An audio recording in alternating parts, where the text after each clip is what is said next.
Senhor a todos. Sejam bem-vindos em nome do Senhor Jesus. Eu quero te convidar a ficar em pé nessa noite e adorar a Deus juntamente conosco. Você de casa, sinta-se livre na presença do Senhor Jesus aí também para adorar a Deus juntamente conosco.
Cumprimento os irmãos com a paz do Senhor, sejam todos bem-vindos à casa de Deus, os nossos irmãos também que nos acompanham pela internet, sejam todos bem-vindos a este culto, vamos juntos adorar, começar essa semana alegres na presença do Senhor, sentindo de fato, como nós acabamos de cantar, o poder de Deus, que o Espírito Santo venha derramar o poder dele sobre as nossas vidas hoje. Vamos abrir as nossas Bíblias, vamos fazer uma leitura, gostaria de ler o Salmo 91,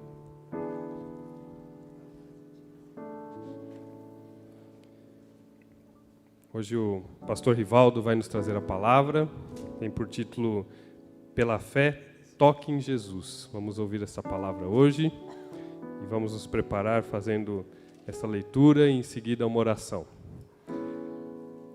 Salmo 91, a palavra de Deus diz assim em nome de Jesus. Aquele que habita no abrigo do Altíssimo e descansa à sombra do Todo-Poderoso pode dizer ao Senhor: Tu és meu refúgio e a minha fortaleza, o meu Deus em quem confio. Ele livrará do laço do caçador, do veneno mortal. Ele o cobrirá com as suas penas e sobre as suas asas você encontrará refúgio. A fidelidade dele será o seu escudo protetor. Você não temerá o pavor da noite, nem a flecha que voa de dia, nem a peste que se move sorrateira nas trevas, nem a praga que devasta ao meio-dia. 1000 poderão cair ao seu lado, 10.000 à sua direita, mas nada o atingirá. Você simplesmente olhará e verá o castigo dos ímpios. Se você fizer do Altíssimo o seu abrigo, do Senhor o seu refúgio, nenhum mal atingirá, desgraça alguma chegará à sua tenda, porque os seus anjos ele dará ordens a seu respeito, para que o protejam em todos os seus caminhos. Com as mãos eles o segurarão, para que você não tropece em alguma pedra. Você pisará o leão e a cobra, pisoteará o leão forte e a serpente. Porque ele me ama, eu o resgatarei, eu o protegerei, pois conhece o meu nome. Ele clamará a mim, e eu lhe darei resposta, e na adversidade estarei com ele. Vou livrá-lo e cobri-lo de honra. Vida longa eu lhe darei, e lhe mostrarei a minha salvação. Graças a Deus por essa palavra. É o Senhor quem nos sustenta, é o Senhor quem nos guarda, quem nos protege, que nos dá a possibilidade de estarmos aqui novamente, presencialmente, virtualmente, adorando ao Senhor, louvando e engrandecendo o nome do Senhor Jesus Cristo. Vamos agora, neste momento, orar por este culto. Vamos orar pelas ofertas que serão recolhidas também logo em seguida. Vamos todos orar. Oremos, irmãos. Senhor nosso Deus, santo e santo és Tu, louvado seja o Teu nome, Senhor. Te agradecemos porque Tu és bom, porque as Suas misericórdias duram para sempre, porque Tu és bom e o Senhor nos protege, nos guarda, nos livra do mal, nos sustenta. Por isso te agradecemos, Senhor, porque Tu és bom, Senhor meu Deus, porque Tu és fiel em todos os momentos, mesmo não sendo merecedores, o Senhor continua nos guardando, o Senhor continua nos sustentando, o Senhor continua nos abençoando, e é por isso que nós estamos aqui, para Te louvar, para Te engrandecer, para Te adorar, Senhor. Perdoa as nossas dívidas, as nossas faltas, os nossos erros. Ajuda-nos, Senhor, para que neste momento nada interfira no nosso louvor e adoração a Ti, para que nada, Senhor, possa nos afastar agora, que as nossas mentes estejam voltadas para entender a Tua palavra, que o Senhor use o Teu servo para trazer uma palavra de bênção para cada um dos Teus filhos, que o Senhor possa, através do Teu Espírito Santo, alcançar aquilo que o Senhor tem pretendido para cada um de nós, sejamos nós que estamos aqui dentro deste templo, ou aqueles que estão ouvindo neste momento pela internet, ou ouvirão em outro momento, que o Senhor possa usar o Seu servo para falar a cada coração e a cada mente, Senhor, que possamos entender e possamos usar isso em nossas vidas, Senhor. Abençoa também as ofertas que serão recolhidas, que o Senhor possa abençoar a cada um que estender a sua mão, que o Senhor possa abençoar a cada filho, Senhor, meu Deus, que de qualquer forma, Senhor, essas arrecadações, essas contribuições possam chegar ao devido lugar e que a Tua obra cresça e se fortaleça. Abençoa aqueles que não têm emprego, que precisam de um emprego, que o Senhor abra portas. Abençoa os empresários, abençoa todos os Teus servos e sustenta-nos, Senhor. Por isso te agradecemos, te louvamos e te adoramos. Permaneça conosco, ajuda-nos, aceita o nosso louvor e adoração a Ti. Fica conosco, muito obrigado, Senhor. Em nome de Jesus. Amém. Os irmãos podem se assentar um pouco, vai ser recolhida a oferta neste momento. Vamos continuar louvando. Vamos nos lembrar que próximo sábado nós também teremos a ceia aqui. Então se prepare. Vamos todos juntos participar dessa festa na presença do Senhor, participando da ceia e também do batismo que será realizado aqui na igreja no próximo sábado. Vamos continuar adorando o nosso Deus.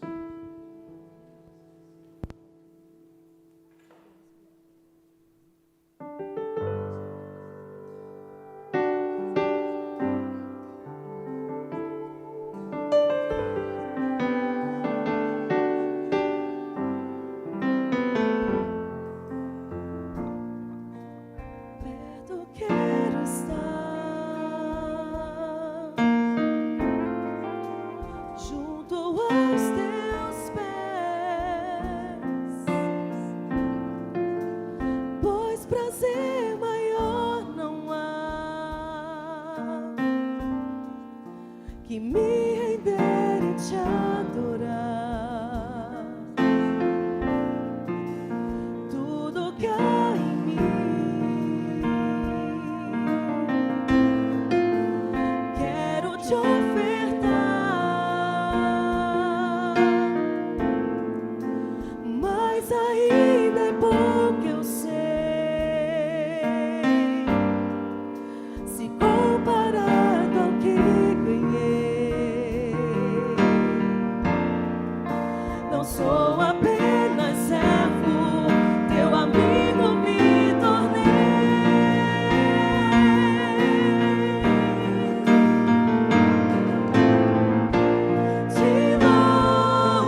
almoçar e eu ouvi uma coisa muito interessante, assim, que me tocou, e depois eu vindo para cá, eu fiquei pensando no que eu iria falar hoje na hora do culto, na ministração.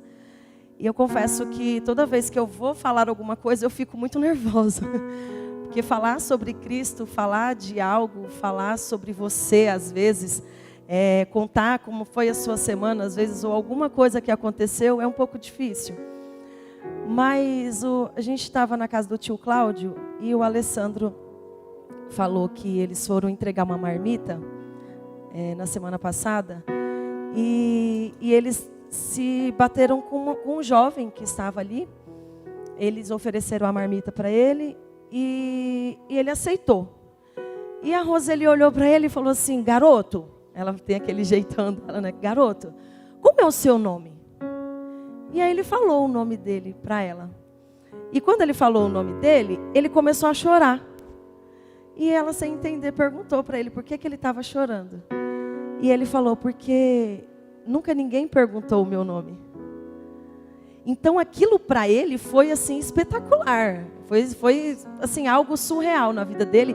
Alguém ter oferecido algo para ele e ter perguntado o nome dele. E aí, quando eu recebi o tema da mensagem, que falava sobre a mulher que tocou em Jesus, eu fiquei pensando, como que eu posso linkar essa história na outra? E eu linko da maneira assim: Jesus conhece o seu nome. Ele sabe quem é você, Ele sabe o seu sobrenome, seu CPF, seu RG, Ele sabe de tudo. E esse menino, eu não sei dizer se ele conhece Jesus. Eu não sei dizer se ele foi apresentado, se Jesus foi apresentado para ele.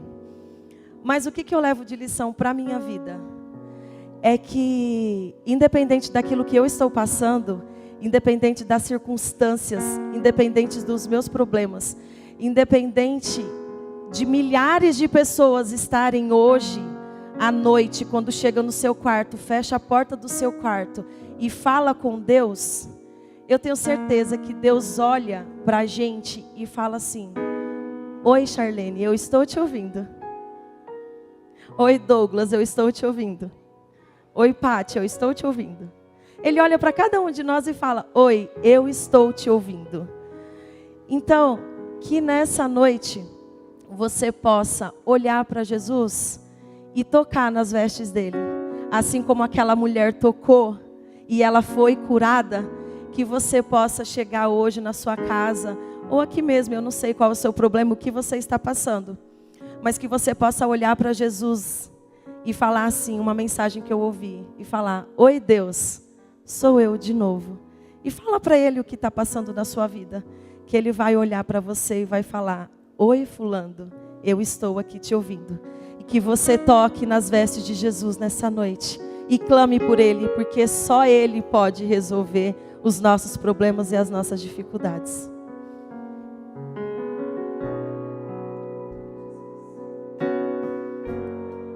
Deus, nós nos rendemos na Tua presença nessa noite, Jesus. E que o Senhor possa estar com os seus ouvidos abertos para nos ouvir. A Ti eu vou clamar, pois tudo vem de Ti e tudo está em Ti. Por Ti vou caminhar, Tu és a direção, o sol a me guiar. Tudo pode passar, Teu amor jamais me deixará. Sempre há de existir novo amanhã preparado pra mim, preparado pra mim.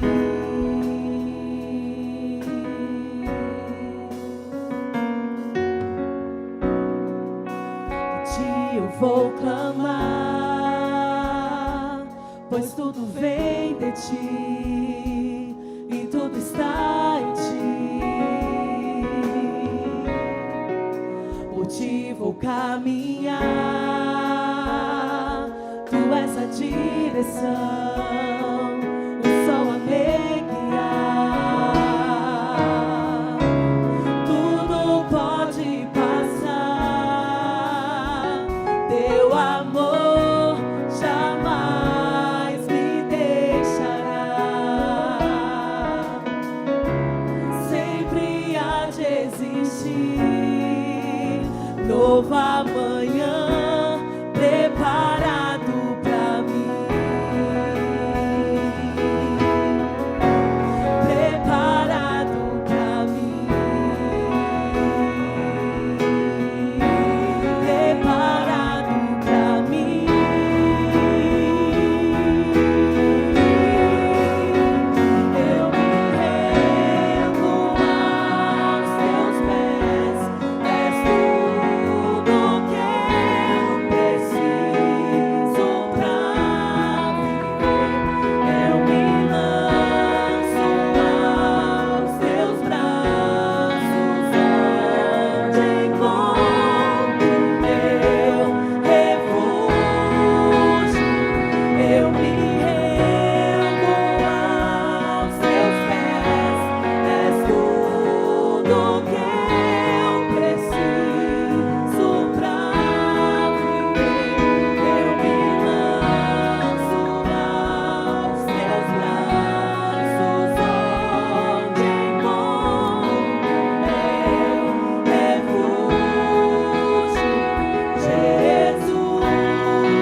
Eu me rendo aos teus pés. És tudo que eu preciso pra viver. Eu me lanço aos teus braços, onde encontro meu refúgio. Eu me rendo aos teus pés. És tudo que eu preciso pra viver. Eu me lanço aos teus braços, onde encontro meu refúgio, Jesus. Eis-me aqui, eu me rendo aos teus pés. És tudo que eu preciso pra viver. Eu me lanço aos teus braços, onde encontro meu refúgio. Eu me rendo aos teus pés. És tudo que eu preciso pra viver. Eu me lanço aos teus braços, onde encontro meu refúgio, Jesus. Eis-me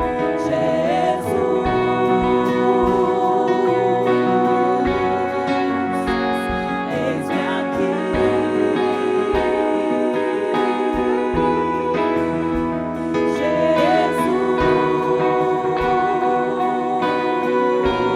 Jesus.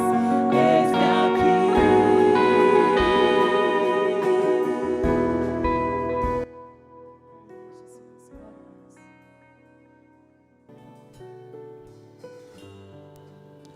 Paz do Senhor Jesus, queridos irmãos e irmãs. Queria ler a Bíblia com vocês, a palavra de Deus em Colossenses. Continuar o texto que a gente leu no princípio do culto. Colossenses capítulo 1, a partir do versículo 29 agora. Carta aos Colossenses, capítulo 1, a partir do versículo 29.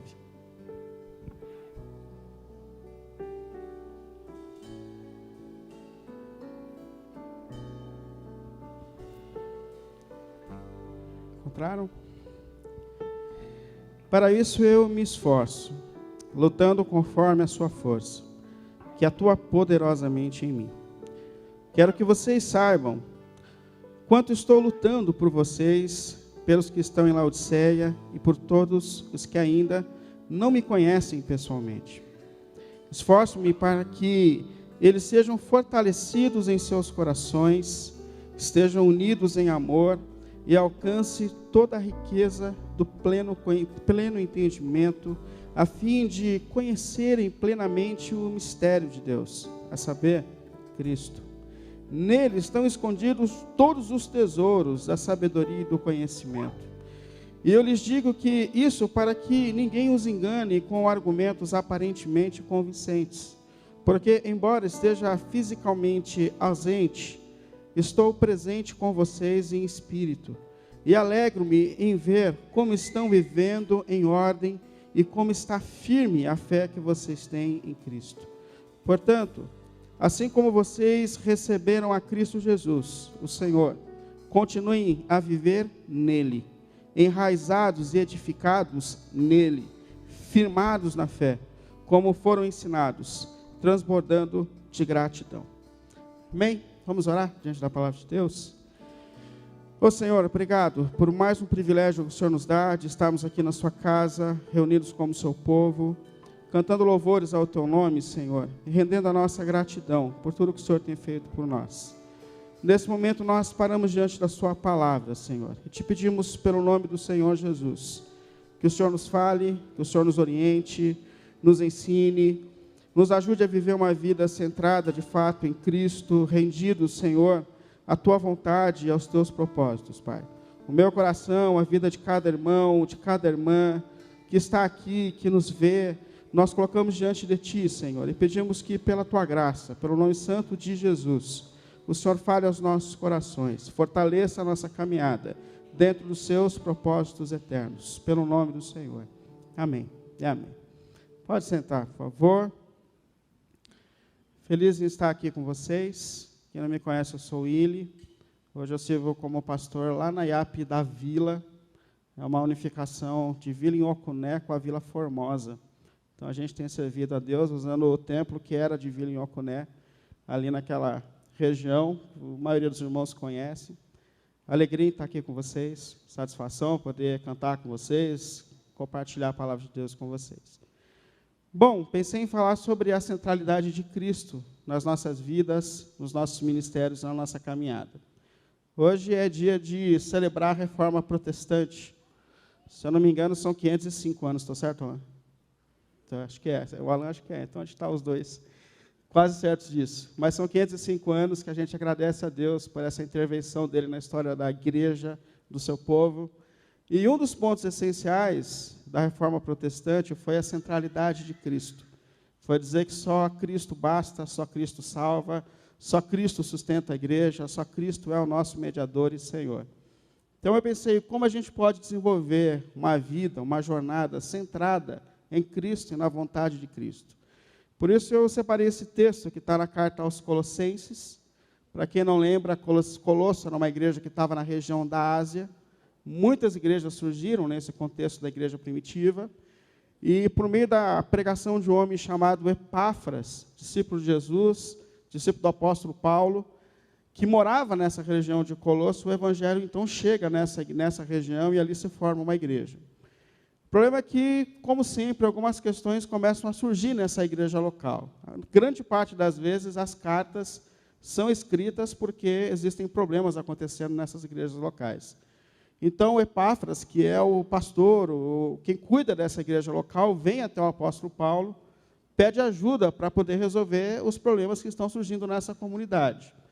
E entre esses problemas, algumas coisas que eram muito comuns na igreja primitiva, era uma seita, uma linha de pensamento filosófica, que são os gnósticos, que se infiltraram muito na igreja primitiva, trazendo as suas ideias, entre essas ideias, de que tudo aquilo que é material é ruim.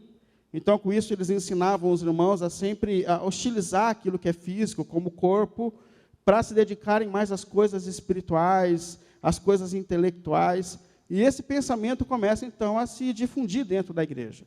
Eles tinham, por exemplo, dificuldade de entender que Jesus, de fato, havia encarnado, literalmente, num corpo físico como o nosso. Porque se o corpo é ruim, logo Jesus não poderia ter um corpo vivo, verdadeiro, assim como o nosso. Tinham dificuldade também em assumir a verdadeira deidade de Jesus, Jesus como um Deus. Para eles, Jesus era um Deus como um D menor, menor do que, de fato, Deus é. E esse pensamento começa a se estabelecer na igreja primitiva. E entre essas filosofias que surgem, também surge esse pensamento que é persistente na igreja primitiva, dos judaizantes que querem trazer para o culto do Novo Testamento aqueles rituais do contexto do Antigo Testamento. que a gente sabe que não faz sentido porque eles apontavam para o Cristo que viria. Mas se Jesus já veio, todas as coisas foram cumpridas, supridas em Cristo, e não faz mais sentido para a igreja no contexto do Novo Testamento. Então o apóstolo Paulo escreve essa igreja, tentando trazê-la de novo ao seu propósito. E como ele faz isso? Centralizando Cristo no meio dela. Falando que Jesus é a razão de tudo. Se você olhar um pouco antes nesse texto, a gente tem aquele louvor, que provavelmente era cantado nessas igrejas, onde Paulo repete para essa igreja dizendo que Jesus é o Criador de todas as coisas, que Jesus é o sustentador de todas as coisas, que Jesus é a razão de todas as coisas. Então, para trazer de novo essa igreja ao seu propósito, ele centraliza Jesus e fala da supremacia de Cristo sobre todas as forças espirituais e sobre todas as mentes que estavam influenciando aquela igreja. Então, olhando para essa igreja, eu queria pensar como a gente pode também ter uma vida centrada em Jesus, para que não aconteça como acontecia naquela comunidade, onde outras vozes, outras forças espirituais começam a ganhar mais relevância na vida daqueles irmãos do que o próprio Cristo, que é o Senhor da igreja, o sustentador da igreja e a razão da igreja. Então, como a gente desenvolve uma caminhada centrada em Jesus, como ser uma comunidade centrada em Jesus, na pessoa de Jesus, que vive para Jesus, como nós cantamos aqui. E eu vejo aqui, no testemunho do apóstolo Paulo, alguns pontos que a gente pode olhar na própria vida dele, de alguém que centralizou Cristo na vida, na existência, para que a gente pense também como a gente pode ter uma vida centrada no Senhor, que é a razão da igreja, que é o sustentador da igreja de tudo que nós somos. Então, a primeira coisa que eu vejo em Paulo aqui é que ele tinha uma visão realista a respeito do que é a jornada espiritual, do que é a caminhada espiritual. Tem uma frase do Ariano Suassuna, que eu gosto muito, onde ele diz assim: o otimista é um tolo, o pessimista ele é um chato. O que a gente tem que ser, de fato, é realista e esperançoso. E eu acho que essa frase cabe bem à nossa jornada no sentido geral, porque realmente, né, se a gente anda iludido demais, a possibilidade de a gente se frustrar na vida é muito grande, é muito grande. E é interessante isso, porque a gente sabe que muitas pessoas, quando vêm a Jesus, para a igreja, entendem que esse é um caminho para tornar a vida mais fácil. Ou, às vezes, para uma autorrealização, para que todos os seus sonhos e vontades se realizem a partir, então, da fé. E quem caminha com Jesus sabe que não é assim. Muito pelo contrário, às vezes, a vida fica mais desafiadora quanto mais a gente quer ser fiel ao Senhor. Inclusive, o próprio Senhor disse: no mundo vocês terão aflições, a vida não é fácil, não se iludam. Não se iludam, nesse mundo mau e difícil, vocês passarão por momentos difíceis. E talvez surja até essa questão, né? Então, por que vale a pena servir a Jesus? Vale a pena servir a Jesus porque agora a gente luta as lutas certas. Sem Jesus a gente luta também, mas a gente luta as lutas de uma vida fora do propósito do Deus Criador. Com Jesus a gente luta dentro da vontade do Deus Criador. Então com Ele a gente luta, mas a gente luta as lutas certas. E Paulo, ele tinha uma clareza a respeito de que a vida, a caminhada, ela é desafiadora. Eu gosto quando ele fala assim, no versículo 24, que a gente leu lá no início da celebração, ele afirma assim, sobre o que ele tinha sobre a sua caminhada. Versículo 24. Agora, eu me alegro nos meus sofrimentos por vocês, e completo no meu corpo o que resta das aflições de Cristo, em favor do seu corpo, que é a igreja. Eu me alegro no meu sofrimento por vocês. É difícil entender esse alegre sofrimento do apóstolo Paulo.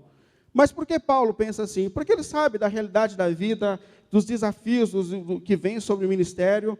E se existe alguém nessa vida que é especialista em sofrer por causa de Jesus, esse alguém é Paulo. Esse alguém é Paulo.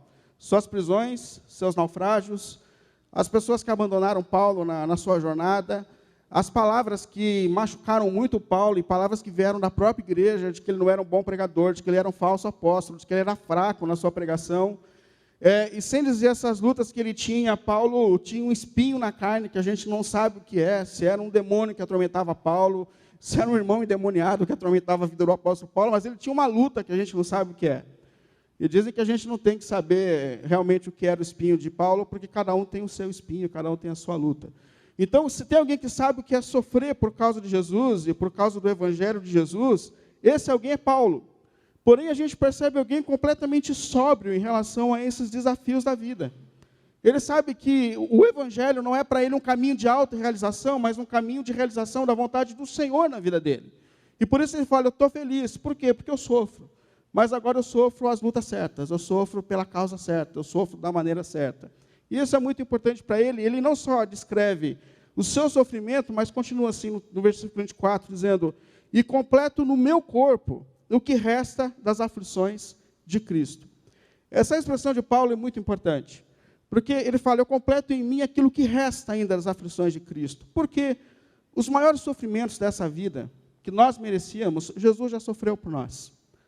O peso de fato da hostilidade do mundo, da sociedade, Jesus já sofreu por nós. Quando aquelas pessoas apontaram para Jesus e disseram, crucifica ele, liberta o ladrão, mas pode mandar ele para a cruz, porque ele não é o rei que a gente esperava, ele já sofreu por nós.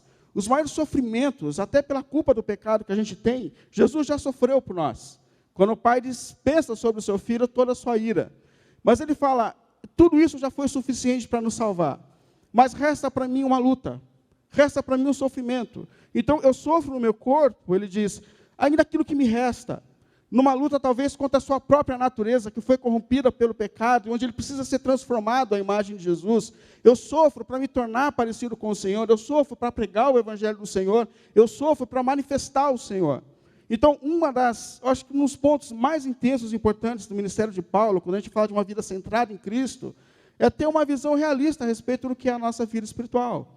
E que ela traz desafios. Porém que em Cristo agora a gente sofre pelas causas corretas. A gente sofre pela vontade de Deus. O sofrimento agora faz sentido, tem propósito em Cristo. Mas é um caminho de uma visão realista, e isso aqui é muito importante para a gente. A gente entender que a caminhada espiritual não é um caminho de autorrealização, mas é um caminho da realização da vontade do nosso Senhor na nossa vida, na nossa história. E que esse é o propósito de Deus, que o alvo é Cristo, é a vontade de Cristo, é manifestar Cristo, é tornar-se parecido com Cristo. Segundo ponto aqui que eu percebo, para que a gente tenha uma caminhada centrada no Senhor, na vontade do Senhor, é perceber a clareza, ou ter clareza a respeito do que Cristo quer fazer em nós, do que o Senhor quer de fato para a gente.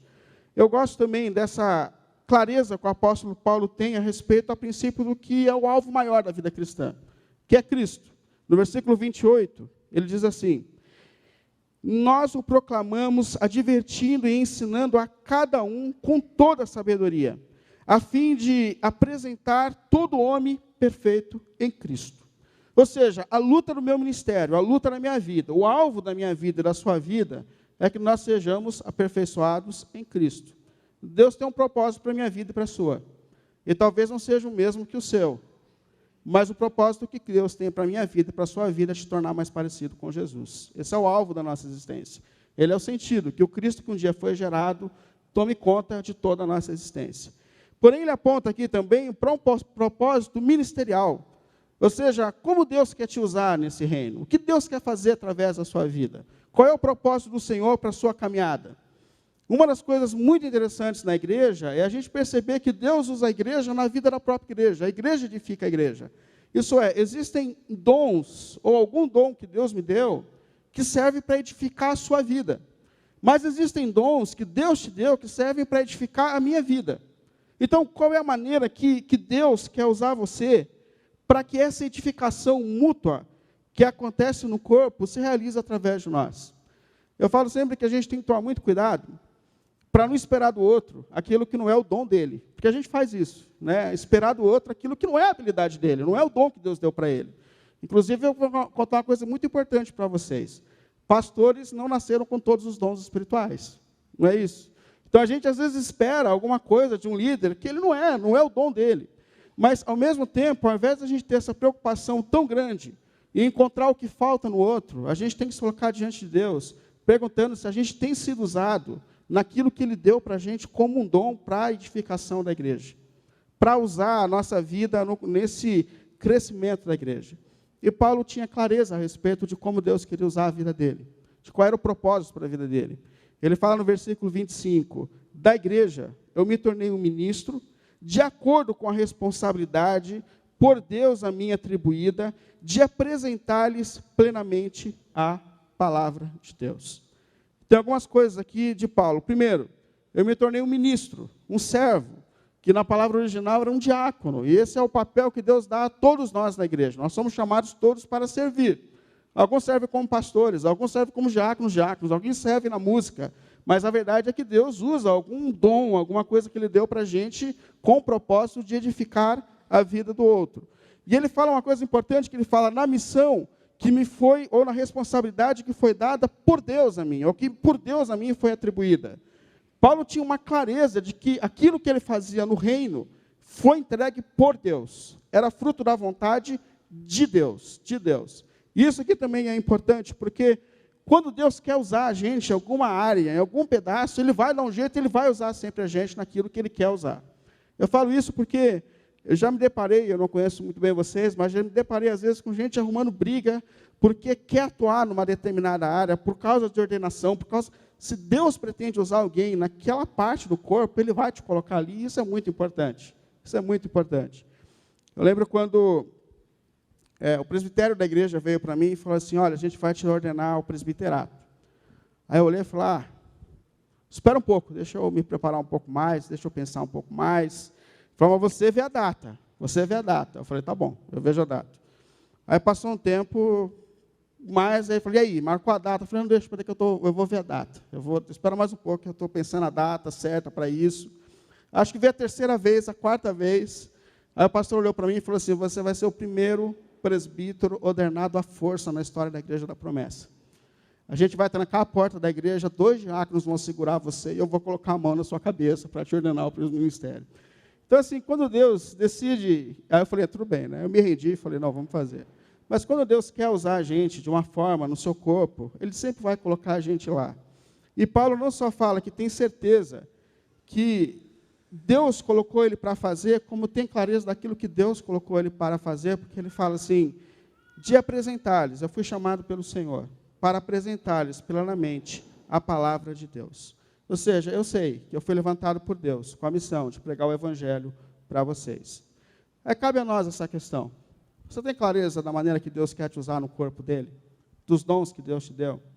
Você tem se colocado à disposição de Deus para que Ele te use do jeito dele, da maneira dele, com o propósito dele? Você tem clareza disso? E talvez eu pergunte isso para você e você diga assim, mas eu não tenho uma oportunidade para servir como eu gostaria de servir. Eu acho que todos nós temos um grande problema. A gente quer servir, mas a gente quer servir aonde a gente quer servir. E a gente quer fazer o que a gente quer fazer. Eu acho que nós somos muito parecidos com Pedro, porque Pedro ele quer lutar pelo Evangelho, mas ele quer lutar aonde ele quer lutar. Quando Jesus conta para os discípulos dele, olha, eu vou morrer, e eu vou fazer um caminho de cruz, Pedro é o primeiro a dar um salto da cadeira e falar, Senhor, não, isso não. Sofrimento eu não quero. Quando Jesus está sendo preso, Pedro é o primeiro a sacar da espada e ir para cima dos guardas para defender Jesus e a causa parecia boa. E Jesus olha para Pedro e fala assim, Pedro, não é isso. Você não me conhece, Pedro. Você não sabe que você me viu acalmando a tempestade, você não me viu parando o vento, você acha que eu preciso de alguém que me defenda? Ou seja, Pedro quer lutar, mas Pedro quer lutar as lutas que ele quer lutar. Ele quer fazer aquilo que ele quer fazer. Mas quando Pedro é chamado para orar com Jesus, ele não tem disposição. Ele não tem vontade. Pensa que naquele momento tão difícil da vida do Senhor, onde ele sabe que em pouco tempo ele vai para a cruz, ele vai suportar todo aquele sofrimento, ele chama Pedro e os seus discípulos mais íntimos para orar com ele, e quando ele olha para o lado, eles estão dormindo. Percebe? Aquilo que Jesus chama ele para lutar, ele não tem disposição para lutar. Quando Jesus está sendo levado para a crucificação, e Pedro tem a oportunidade de dizer para aquelas pessoas, aquele ali é o meu Senhor, Pedro é o primeiro a levantar a mão e falar, não, nem conheço.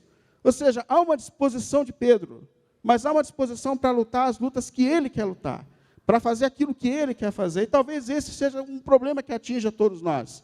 Porque a gente até quer servir, mas a gente quer servir aonde a gente quer servir. A gente quer lutar, mas a gente quer lutar as causas que nós queremos lutar, E a gente precisa ter essa coragem, essa ousadia, de parar diante do Senhor e falar, Senhor, qual é a maneira que o Senhor quer me usar? Aonde o Senhor quer usar? Em que lugar o Senhor quer me usar? Em que área o Senhor quer me usar? Isso é muito importante para que a gente desenvolva uma jornada espiritual centrada em Cristo e na vontade de Cristo. Colocar-se diante dele, de fato, pedindo para que ele nos use da maneira e onde ele quer nos usar. E, por fim, a gente desenvolve uma jornada centrada em Cristo, quando a gente tem disposição a crescer, mas sempre a crescer para baixo, criando raízes em Jesus, no Senhor. E isso também é uma marca muito intensa do ministério do apóstolo Paulo. Porque ele diz no versículo 1 do capítulo 2, quero que vocês saibam o quanto eu estou lutando por vocês, pelos que estão em Laodiceia e por todos os que ainda não me conhecem. Eu acho curioso que Paulo tenha dito para esses irmãos, eu estou lutando por vocês. Porque Paulo nunca fez uma visita presencial a essa igreja. Paulo nunca visitou um irmão daquela igreja, Paulo está preso.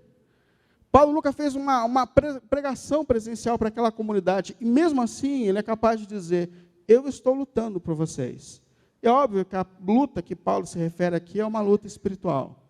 É uma luta de oração, de intercessão. É de alguém que cria raízes para baixo. E que esse é o propósito de Jesus para todos nós. Que a gente cresça na vida, mas que a gente cresça no nosso relacionamento com Jesus, na profundidade com Jesus.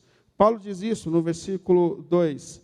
Eu me esforço para que eles sejam fortalecidos nos seus corações. Importante que Paulo intercede por essa igreja, luta por essa igreja, para que o evangelho seja fortalecido no íntimo deles, não do lado de fora. E mais, para que vocês estejam unidos em amor. Ou seja, Paulo está dizendo, eu estou lutando em oração pela igreja, para que ela esteja unida em amor. Nesse período onde a gente tem colocado a causa acima do amor, isso é muito importante.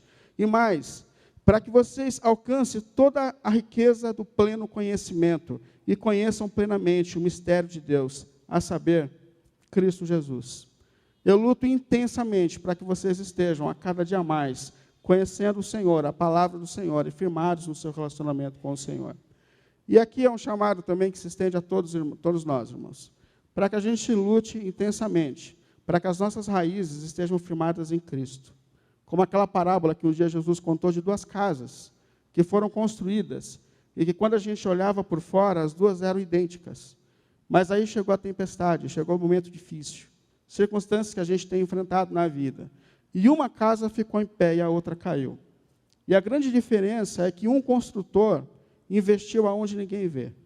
Ele construiu a sua casa na rocha. E a rocha é Jesus. Eles estavam firmados em Cristo, esse que constrói uma vida no seu relacionamento íntimo e pessoal com Jesus. É esse que sobrevive às tempestades da vida, aos momentos e circunstâncias difíceis da caminhada e da vida.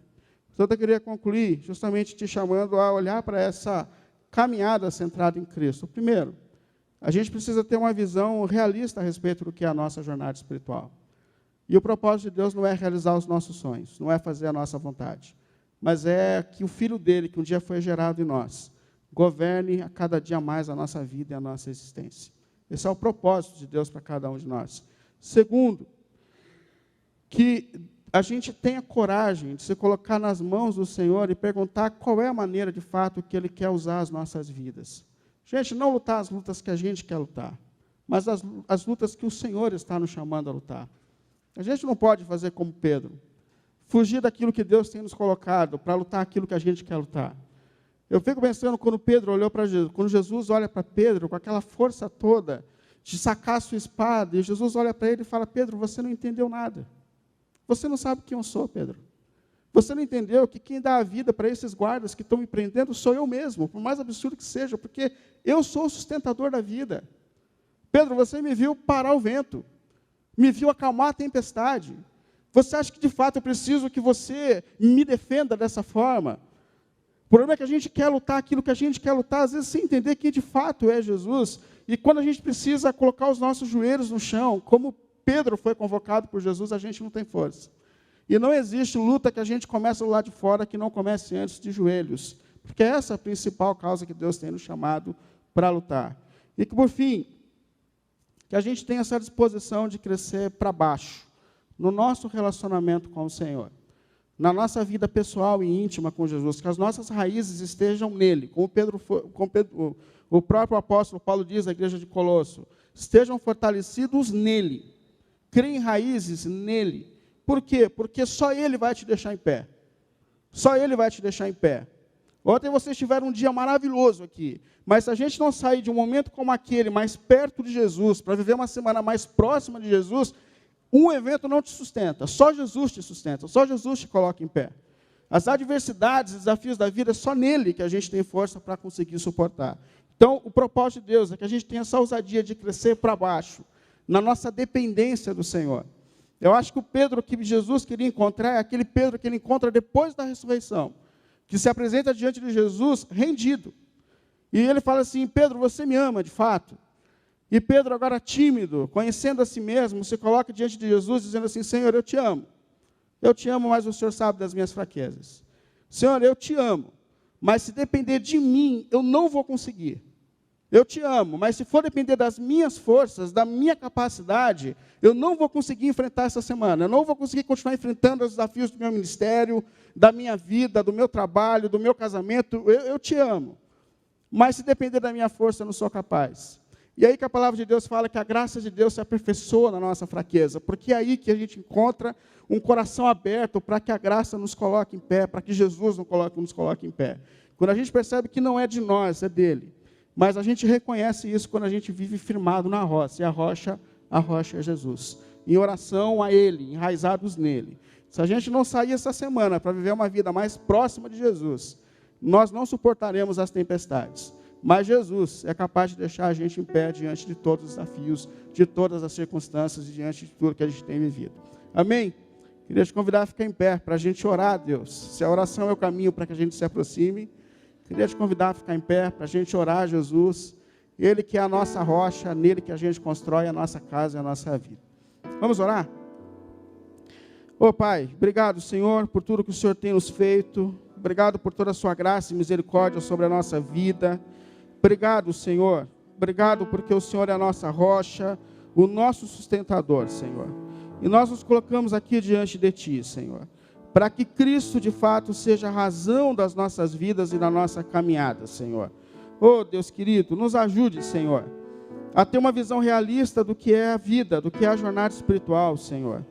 Não é fácil, existem lutas, existem circunstâncias a todo tempo nos cercando, Senhor. Nos ajude, Senhor, a ter essa ousadia, essa coragem de não só cantar, mas de orar a Ti, dizendo: usa a minha vida da maneira que o Senhor quer usar. Usa, Senhor, aonde o Senhor quer me usar. O Senhor sabe onde cada servo, cada discípulo seu vai entrar essa semana, Senhor.